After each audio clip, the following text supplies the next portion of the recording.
So I'm just going to get right into this because I would ideally like to put this video up with as little edits as possible. So if it doesn't feel like a normal video, that's why, but this is not a normal time, so that's fine. I had a vlog that was scheduled to go up today, was already edited and uploaded, but I pushed it to next week. Well, I almost didn't put up anything on this channel this week because I tend to belittle the platform that I have here, because by contrast, my platform on Instagram is so much bigger. So whenever I need to get some message across, that seems like the place to do it. However, over the last couple of days, I have been encouraging friends of mine to speak out more. Their response is usually, yeah, but you're doing so much and I only have 300, 400, 500 followers. And my response to them is, you don't have the same followers that I have. They're different people. You still have a following, even if it doesn't feel like you do. If you have even 5 followers, you have a following. Those people aren't seeing what I'm putting up. I think it's still valuable for you to say something. Now I feel like, okay, I have to apply that same logic to myself. Even though I don't get that many views on this channel and I don't have that many subscribers by comparison, there are people here that aren't necessarily on my Instagram, or I don't know. I don't know. But I have to say something. I feel like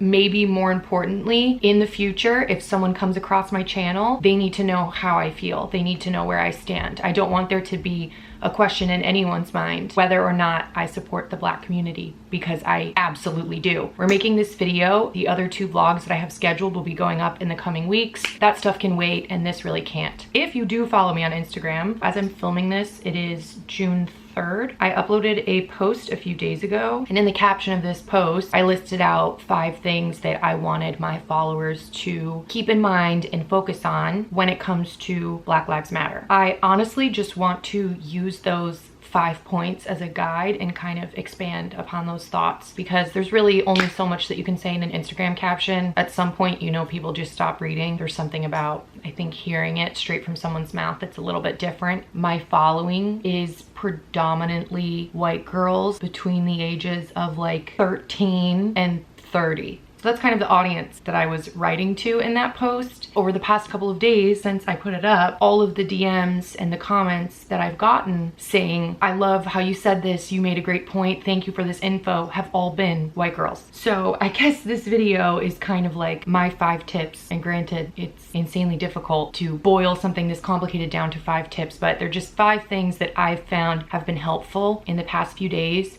when talking to my white friends about Black Lives Matter. Hopefully there's something from this video that you can take and apply to your own life in the coming weeks. Currently, people are protesting all week long, but as many people keep saying, and I know to be true, this isn't going to end anytime soon. This is an ongoing issue. This is something that needs to continuously be addressed, and readdressed. So the first thing that I said in my post, and this is just something that I believe so strongly, which is probably why I put it first. Stop asking the Black community to educate you. It's obnoxious. First of all, it's an insult to you. It's an insult to your intelligence. Do you know how to Google? Do you know what Amazon.com is? Do you know what Netflix.com is? I think you do. Google important books to read on racism. Netflix, documentaries about racism. Amazon, books on white supremacy. It's not hard at all. This really bothers me so much because I don't know about you and any of your white girlfriends, but all of my friends love to proclaim that they should basically work for the FBI because they're so good at insta-stalking people. Like, if you need to find out where your crush's last girlfriend went to high school and what her dog's name is, you can do it in 10 seconds. And you don't need anyone to hold your hand and show you where to look for that info. You can just find it. And you're like, oh my God, yeah, I totally stalked him and it was like so easy. Okay, then why is this any different? You have a phone, open it, use it. Yeah, it's an insult to your intelligence that this is something you need help to educate yourself on. The information is everywhere. This isn't some new thing that was discovered yesterday. People have been writing about this, creating films about this, compiling resources about this for decades. So stop asking Black people to help educate you. Not just because it's an insult to your intelligence to do so, it's also a huge insult to them. They have enough to worry about. They're fighting for their entire race. You want them to turn around and take your hand and pull you along with them. No, absolutely not. And this doesn't just apply to looking for education materials. I really hate that I'm constantly reading white people that I know putting in their stories and putting in their captions, "What can I do to help you?" What? Like, okay, to use an analogy, if someone is drowning, you don't look them in the eyes and say, "What can I do to help you? Hey down there, what can I do to help you?" You stick your hand out and you pull them out. You throw them a life vest. You call for help. You don't ask them what you can do to help. Again, an insult to your intelligence. What can you do to help? You can donate, sign petitions, you can send emails. Obviously, right now, people are protesting. You can join in the protests. If you don't know exactly where, again, Google it. Don't ask someone who is drowning what you can do to help them. And there are people around you who are doing the right thing. That guy that went to go get a life vest, follow him. Make sure he has it. Get another one. Same thing here. Black people are struggling. You saw some girl you know sign a petition? Fine, go sign the petition. But they're drowning. Don't bother them. They have enough to worry about. It goes beyond, how do I educate myself? What can I do to help? It's also this whole idea that you have to make it about yourself in some way, because that's another thing that I've seen over the past few days that has infuriated me. And I'm sorry, I realize that I'm kind of coming across as very like firm and probably bitchy right now, but this is the chunk of my whole post that incited me to write something in the first place. It bothers me the most, so I promise we'll get a little bit nicer in a second, but I feel like it has to be said. Again, I don't want a black person to have to tell you this. They have other things to do. I'll tell you. It's fine. I have seen so many white girls over the past few days preface their posts, kind of like start with a disclaimer of like, "My heart is broken. I will never understand." Well, of course you'll never understand. Like, why are you even saying that? That really goes without saying. We know. We have eyes. We know that you'll never understand because you're not black. And like, you won't understand what it's like to be a dolphin either. You don't need to tell me that. I know that may not seem like a big deal. And you're like, "Oh, but I'm trying to express how upset this makes me and how sad this makes me." Now is not the time. We need action. We need it now. And we need a lot of it. And again, this is kind of tying into the analogy that I made before, but I read something on Twitter that I thought really just put this so beautifully. Black people are swimming against the current, and it is strong. It's hard. Don't make them swim through your tears too. This isn't about you and how sorry you feel and how your heart is breaking. And I don't mean don't have those feelings. Of course, I would never say that. I think our mental health is so important, and guilt is a very heavy emotion, but there's no need for you to broadcast it. That is not for you to shove in the face of the black people that you know. Nina Parker, who hosts on Nightly Pop on E, she said something the other day. I just happened to find this video somehow on my Twitter feed and I absolutely loved it. She said, "Racists are loud. They are so loud. I need you to be louder. If you love me, if you care for me, you need to be loud, and you need to be louder than the racists." So if they're racist people that are saying hateful, horrible things, and you're sitting there saying, "Oh my God, I'm so sad," that's not helping. You're not speaking up for the black people in your community that you claim to care about. You're speaking up about yourself, but that's not the point. If you need to educate yourself, which we all do, we're never done. So if you need to educate yourself, if you want to look for ways to help, if you want to feel sorry for yourself, do it on your own time, figure it out, but don't make that the burden of black people that you know. Because also, I think it was Dom Roberts that said this in her podcast with Lauren Elizabeth, most friend groups, like the token black friend isn't really a joke. I'm thinking about in my daily life, who I see the most that is black, and that is one of my best friends, Nailah. She is amazing. She is an angel. I'm gonna leave all of her social media linked down below. She's an artist. I hope that you can check out her art and go show her some love and support her. But I have a good feeling that she's also the most accessible black person that like 6 of my other friends know. So imagine if all of us are all going to her and asking her, "What books do I read? What Netflix series do you recommend? Oh my God, I'm so sorry, like, but I'm so sad and I don't know how to deal. Oh my God, like, ugh."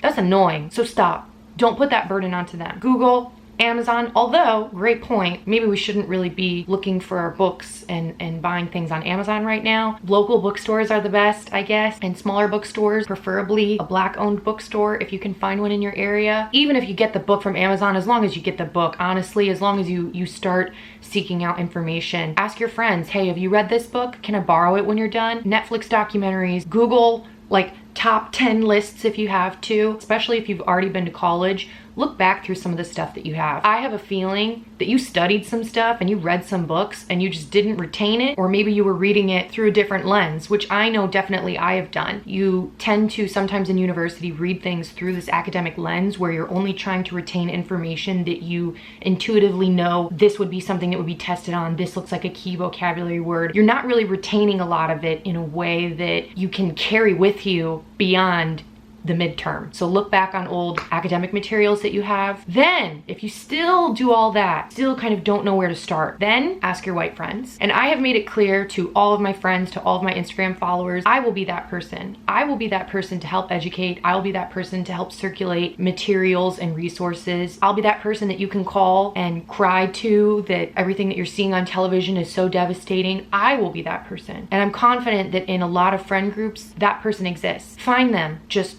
don't make it the burden of the Black community because it's not fair. They have enough to worry about. Don't make them turn back to get you. You should have been running alongside them already, okay? So if you're gonna catch up, do it on your own. Maybe later in the future, and this is something that I know Dom Roberts definitely said on her podcast with Lauren, maybe later down the line when things aren't so heated and so exacerbated. But right now, no. You have the tools, you have the resources, you have a phone, get to work. Wow, sorry.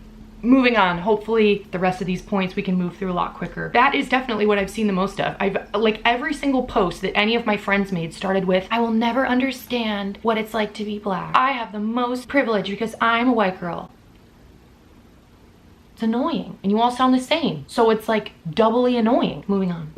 Okay, so the second point, I really don't have a lot to say about. It's just, if you are going to go out and protest, first of all, please be mindful that we are in the middle of a pandemic. I know this isn't gonna apply if you somehow stumble upon this video in 2 years. I hope it doesn't apply. I hope COVID is very much in the past, but I mean staying safe beyond that. If you go out and protest, please wear a mask. Please consider self-quarantining after you've been involved in the protests, after you know that you're done. Please try and get tested if there's COVID testing available in your area. Don't let something that should have been corrected a long time ago inadvertently kill even more people because of coronavirus. So please be safe in that sense. But also, other countries have been doing this for decades. Other countries are experts. Kids from Hong Kong that have shared resource materials from protests that they've been a part of, great source of info. Same thing with Chile, same thing with kids in France. I have seen so many like life hacks. I never would have thought that we would be in a place where we would have to seek out this kind of stuff.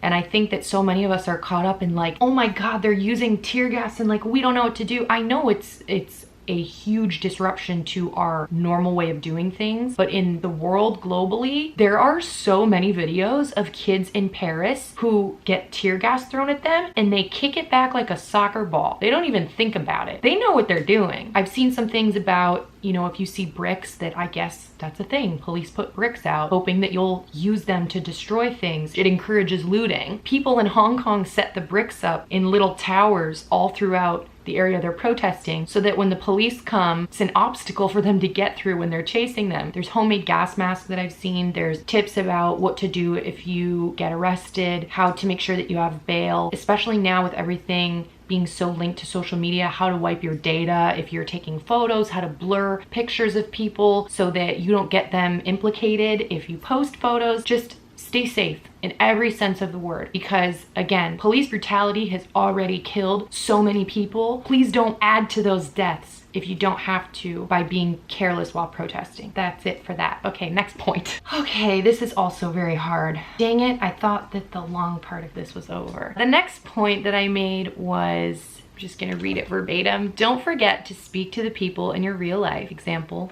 older family members, who primarily consume traditional media. Help them deconstruct that narrative with what's readily available to us on social media. The incongruity is pretty wild. If you need help with this, DM me. I can't tell you how many DMs I got when I posted that. And I got texts from friends saying, hey, this is what I've been having the biggest problem with. I get that. I've been at this for a long time. So you've done what you feel like you need to do. You've signed petitions, you've sent emails, you've gone to protest, you've promulgated a bunch of links and information that you think that your followers might want to see. Now comes the hard part, having conversations with your parents or grandparents or friends that you realize maybe don't have the same beliefs that you have. I know that this is difficult. I really feel like the best advice I can give is primarily directed at parents because of my experience with my dad. Hopefully a lot of it can be applied to anyone in your life that you need to have these type of difficult conversations with. I think it's important to understand how vastly different the information that you may have access to and seek out is from the information that, for example, your parents get. Traditional media is incredibly biased,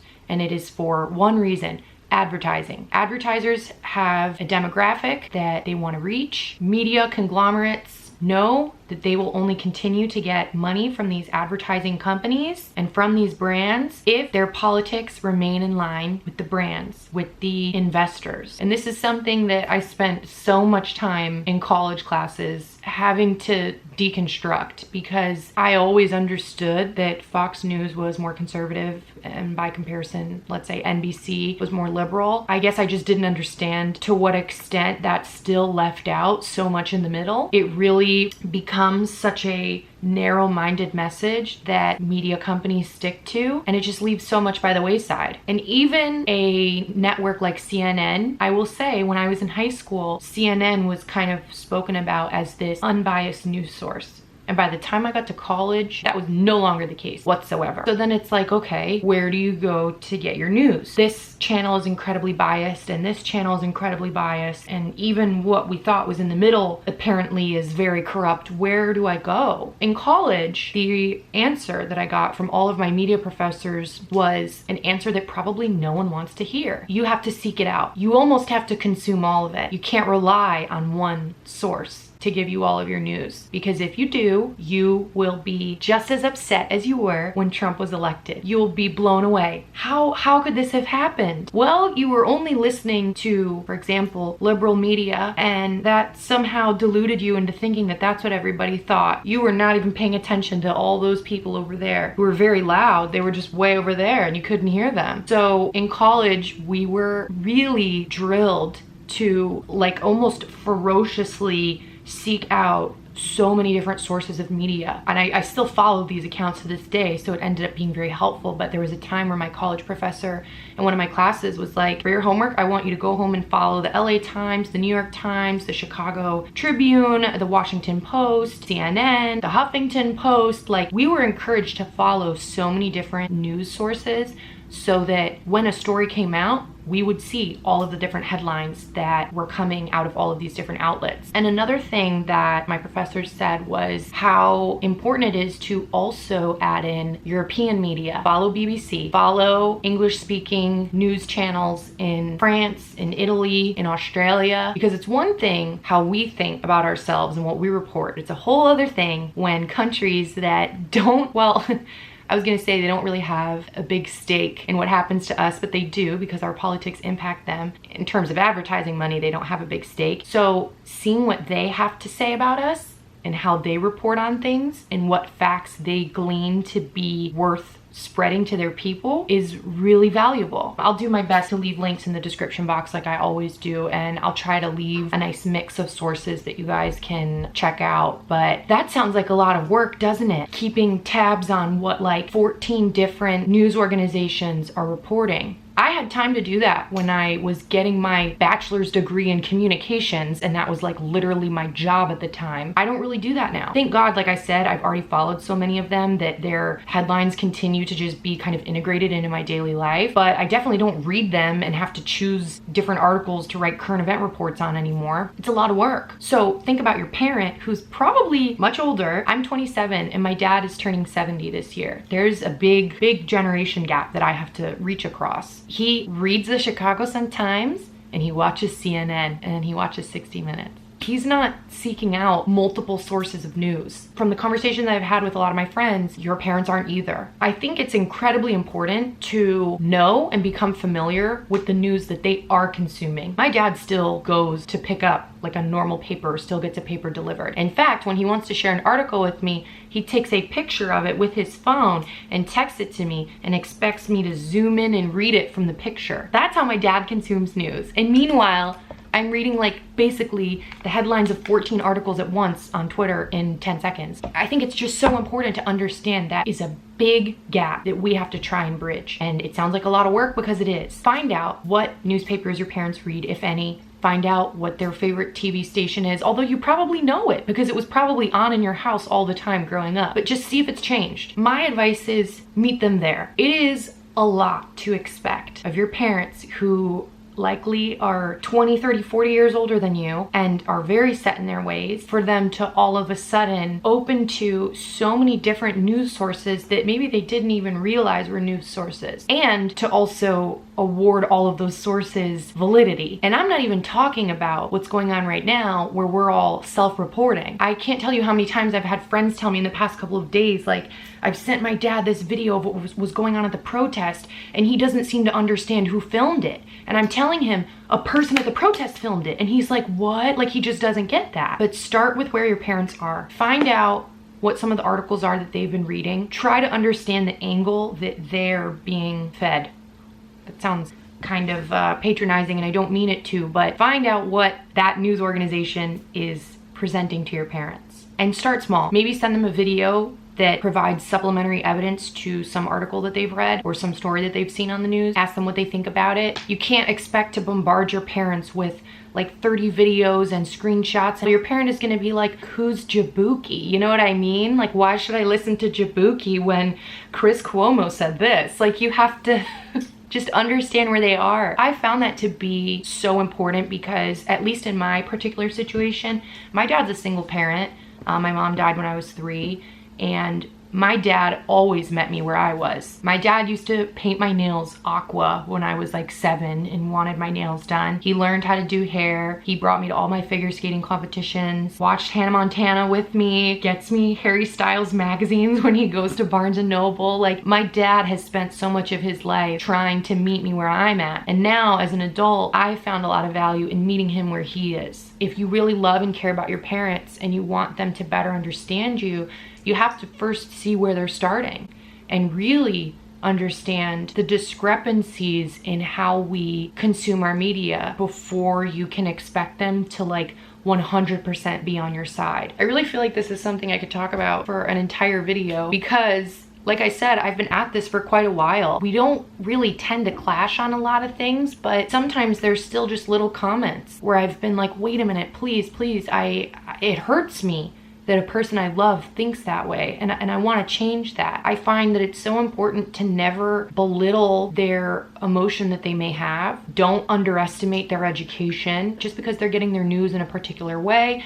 just because they may have had particular experiences, doesn't mean that they're not compassionate or intelligent, usually. It just means maybe they don't have evidence to the contrary. And it's overwhelming to shove that at someone. And it's also overwhelming, and I think very unfair, to hold your love as ransom. I've seen people do this, friends of mine, and it really breaks my heart because, again, I only have one parent. Setting up some kind of ultimatum and saying to your parents, like, well, if you don't agree with me, I'm never speaking to you again. Please don't do that. This was advice I gave to my friend Alyssa the other day when we were talking about this because her parents are the same age as my dad. Don't hang up angry if you're on the phone with them, because I know a lot of us are older and we maybe don't live at home anymore. Do your best not to hang up angry. I have had a lot of conversations with my dad where he's kind of like, well, but the news is showing, and I'm like, well, but look at this video, and he's like, okay, well, that's one video, you know, and then things start to feel a little heated. I have to take a deep breath, and he does it too. I kind of have to go, okay, maybe this is something we can pick up another time. We're really not getting anywhere. And then I'm like, how's the dog doing? What have you been watching on Netflix lately? Like, I know it seems maybe frustrating. I just think it's so important, especially if you are in a situation like I'm in where you're apart from your parent and with everything else that's going on. Like, I don't know when I can see my dad again. Hanging up angry is really, really not the answer, I don't think. Do your best to know that it's gonna be a long process. It's not going to happen in an instant. Even though everything for us feels so pressing and it's like, but there's no time to waste and we've already wasted so much time and so much has happened. I know that that's kind of the energy and the momentum for us, and that's great. That's great that we have that. But for our parents, it's maybe going to take a little bit longer. Be patient, meet them where they are, try to understand the position that they have and why they have it, and you will be able to better see where that position may be able to turn. Let's continue. We have 2 points left. Okay, so my next point was really to just put your money where your mouth is. If we're gonna spend all of this time, signing petitions, sending emails, having these difficult conversations with our parents or other people in our lives that maybe don't agree with us, if we're gonna read the books and watch the documentaries, it's like, well, what are we gonna do in our daily lives? I feel like the best way to do that is money. Money talks. I know times are weird, finances are kind of questionable. I get that. But again, this is stuff that you need to take with you for the rest of your life. Support Black-owned businesses. There are so many resources, many of which I have done my best to link in my Black Lives Matter highlight that you can find on my Instagram. That means restaurants in your area. Like I said, bookstores, if you're going to seek out educational material, I think that would be great if you can get that from a Black-owned bookstore. Shopping small businesses. We all seem to be very hyper aware of how desperately small businesses need our support right now because of what's going on with Corona. So you're kind of already in that mindset of, okay, let me not just get all of my crap from Amazon and Target and Starbucks. Like, let's try to help out some of these places that make my community what it is. If you're already doing that extra research that you maybe wouldn't have done in your previous life, like pre-Corona, then take it a step further. Am I supporting Black restaurants? Am I supporting Black little shops in my area? I don't know. If you don't have money to do that, then just diversify the media that you're consuming. Now is the time to be empowering Black people, whether that's Black writers, Black musicians, actors, photographers, YouTubers, makeup artists, creators. And granted, we should have been doing this already, and maybe a lot of us are or have been. The need for it is very apparent now. Diversify what you are consuming. Diversify the artists that you are supporting. Lift them up, because like I said earlier about what Nina Parker said, racists are loud. They are so loud, and we need to be louder. We need to empower all of these fantastic, educated, compassionate, strong Black creators that have been disenfranchised by our entire society. We need to lift them up. I think it's very simple. Please don't ask Black people when you're trying to do this. Ask, other white friends of yours. Say, hey, what are some Black musicians that you really like that I can check out? Or who's your favorite Black makeup artist that I can follow on Instagram and start watching her videos, We can't keep only, probably a lot of us without even intending it, consume only media and creation that is by white men who are privileged and then act so surprised that our privilege is like overwhelming and then pretend to be sad that like we've never even thought about how privileged we are. Like, that's the only voice that we've heard for our entire lives, because that's the voice that's most readily available and that's everywhere. So let's change that. Kind of going back to what I was saying about the media, it's easy to go through your whole life only reading white authors and only watching CNN. So easy, because that's what's there. But is that the right thing to do? Is that the smart thing to do? Is that the compassionate thing to do? No. You have to do a little bit more work. You have to dig a little bit more. And the resources are there though, I promise. There should be more. They should be more mainstream, but they're not. But they will be the more that we seek them out and the more attention that we draw to them. That doesn't cost money. Sharing, supporting, following Black creators, and even just following Black businesses, boosting up their profiles so that maybe people that do have money will see. I forgot that I said in my post, COVID spreads like a bitch, but so does word of mouth. But honestly, 99% of the stuff that I love in my everyday life, I love because some person on Instagram told me about it. And I think that that's so valuable. The way that people shop now is very, very different. The way that people find music, like I mentioned in my last video, the way that people decide what they're gonna watch on Netflix is very different. I feel like we're a very recommendation-based society. There's probably a better way to put that. Very heavily influenced. I don't know. But I know I'm this way, and I think a lot of my friends would agree. You ask your friend, hey, what can I watch on Netflix? Give me some recommendations. Like, how many times do we hear ourselves saying that or responding to those questions? Wouldn't you love to have a broader range of things to recommend so we're not all telling each other to watch Stranger Things and read Tale of Two Cities? Like, let's go, spice it up. Throwing Black creators' names into that mix is so important, because that is how their art and their work spreads. like wildfire, like coronavirus. Last point is honestly what I was talking about at the beginning of this video. Please stop belittling your platform. I have seen so many people saying over the past few days, I don't have a following like you do. I don't have the swipe up feature, which I know that sucks. I can post some link and I can see within my insights that like 178 people clicked on that link. Amazing. I know that those are things that maybe would make you feel like you have a bigger platform, but don't belittle the platform you do have. Those are people that you likely, if you have a smaller following, those are people that you went to high school with or middle school with, or people that are in your family. In a way, I think people with a smaller following should be posting about this stuff even more, because I'm kind of preaching to the choir. Most of my followers found me either through this YouTube channel or the YouTube channel I had before this, which had more subscribers and I deleted because I'm stupid, or they found me through my Tumblr, or that I met at like influencer events or like blogger events in New York.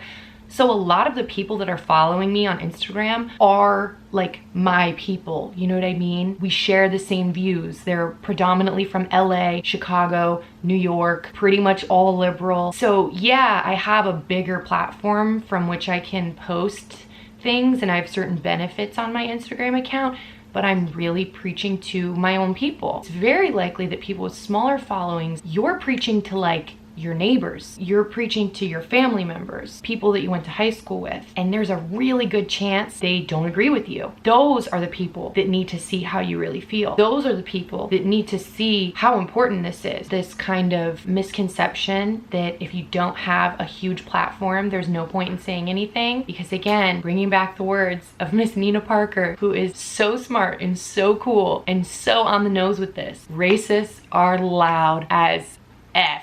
We need to be louder. For me to be loud in a crowd of all of my followers and we're all screaming the same thing is one thing. But for you to be loud in a room of your followers, which all may be silent, that's a whole different thing.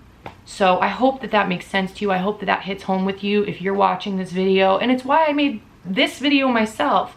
Again, it's so easy for me to be like, ugh, I don't have that many subscribers. Like, what's the point of me saying something? But I don't know. There could be people that watch this that this might be the first time they've heard any of this. And that's so important. Based on what I've heard from the Black community, say something and put it out there and make it permanent. Don't make it something that's gonna go away. You know, put in your stories and it's gonna go away in 24 hours and then no one's gonna see it. Put it out there permanently so that if there's anyone in the future that meets you or comes into your life and seeks you out, and unfortunately that's where we're at now. Your social media is tied to you. People don't even ask for phone numbers anymore. They're like, what's your Instagram? You don't want there to be any question as to who you are and what you stand for, who you believe in, and that needs to be the Black community. So put something out there. Even if it's just, I love you, I support you, I'm here for you, F racism, whatever. It feels like it shouldn't have to be said, but guess what? It has to be said. And we need to stop living in this like deluded la la land that, well, but like no one's racist. Literally right before I sat down to film this video, my friend Leah sent me on Twitter a video of a Black girl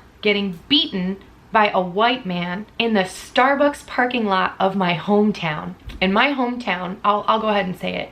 I grew up in Oak Park, which is the most liberal suburb of Chicago, to the point where any other suburb literally makes fun of Oak Park for how liberal it is. And yet the video that I saw that was filmed today amidst all of this on June 3rd, 2020, was of a white man who looked like he's probably my dad's age, beating up a Black girl and telling her that it's because Black people never learned how to speak English properly that they are continuing to die. But I'm here making this video. You can find me over on Instagram. I'll be posting away. If you're watching this video in the future, you can check out my highlight. I will leave as many links in the description box as possible. But the last thing that I want to say is, I know I come on pretty strong about like, don't burden the Black community with your racial education. That's not fair. And because I come on so strong with that, I like to counter it with, I will be a person to help you. I'll be a person to educate you if you've exhausted the normal resources of Google and whatever, and you still feel like you need some guidance. I can be that person. Honestly, the easiest way to contact me is on Twitter, because I am on Twitter 24/7. My following is so small that I see every single notification, and I'll help you. If you need help navigating these conversations with your parents, or your friends or whoever, I'll help you. I guess I just want to end with, like, I'm someone that has always sought out information. I love learning. I am the biggest empath to the point that it like destroys me. So I've been kind of seeking this stuff out and reading and educating myself and asking questions for a long time. But I in no way, shape, or form want to put down anyone who's like late to the fight. If you're late to the fight, okay, that's fine. You're joining. That's all I care about, is that you're joining. But please understand how late you are. Just be prepared to do the work. It's hard and it's a lot, and there are going to be things that you're going to see that you probably wish you could close your eyes for. This is so much more important than your momentary feelings or your pride or whatever. This is so much bigger. It affects all of us. This is a human issue, and everyone that thinks that it's wrong needs to join. Let's go. We have things to do. So yeah, I do not mean to belittle or put down or patronize anyone who is late to this. Just, all right, I'm in this, so I'm telling you this is what you have to be prepared for. These are some ways that you can get started. Let's go. If you need help, I'm here. That's the end of this video. Comments, questions, leave them down below. Like, subscribe, whatever. More information on my Instagram. Contact me on Twitter if you need it. Thank you if you took the time to watch this, because I know it was probably very long. I will see you guys next week with a very stupid vlog that will hopefully lighten the mood and offset a lot of this that we're all dealing with right now. Okay, bye. Kisses. You don't feel what we feel, and it's evident.